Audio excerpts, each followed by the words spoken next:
Senior reporter Shara Tibken joins us now with that story and some other tech headlines. Shara, good to see you. So what is the latest on the browser battle?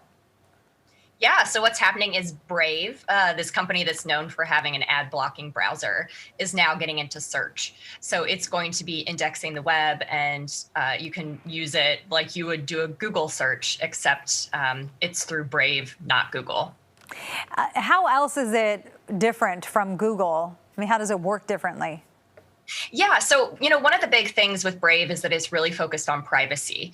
So, its browser has ad blockers built in, which is a big deal. Google makes its money from showing us ads.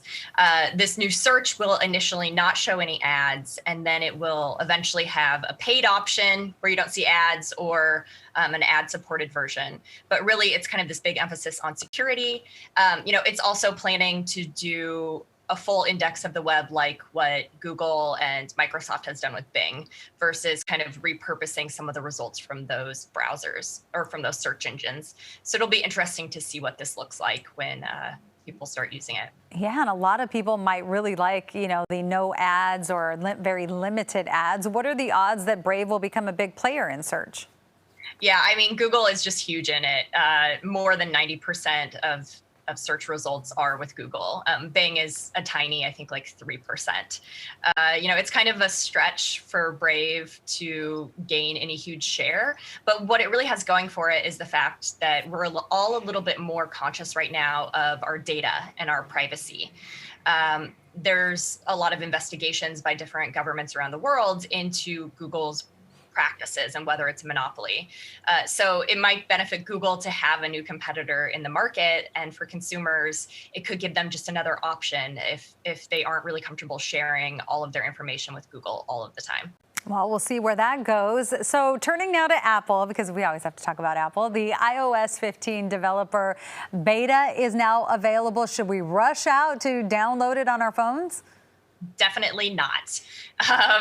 This is a developer beta, which means that this is the software that was designed for people who are making apps to start using so that they can update their apps. They find bugs, other issues that happen. In the past with developer betas, there can be problems that could hurt your phone, or you could have some weird bug. The reason to have betas is to find all of those before it becomes available to the public. Apple will have a public beta later on, but even that, you should really proceed with caution. Generally, it's recommended that you don't put a beta version on the phone that you rely on. If you happen to have an extra iPhone laying around and you don't mind, possibly having some issues with the software, go for it. But basically just wait until the fall when the software is really stable and just ready to go for everyone. Yeah, when all the gremlins are taken care of.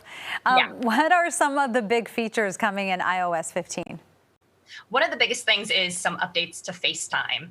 So it's going to look a little bit more like Zoom in the way that you can now schedule FaceTime calls. People who have Android and Windows devices can join calls now. Previously, you had to have an Apple device to be able to use FaceTime. So, some of these features are things that people are really going to be interested in.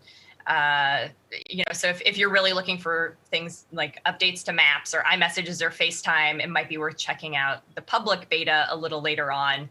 But still, unless you're a developer, probably avoid the developer beta that just came out. All right, a pretty popular app, especially during the pandemic, which always surprised me, is Tinder. What changes are coming to this app?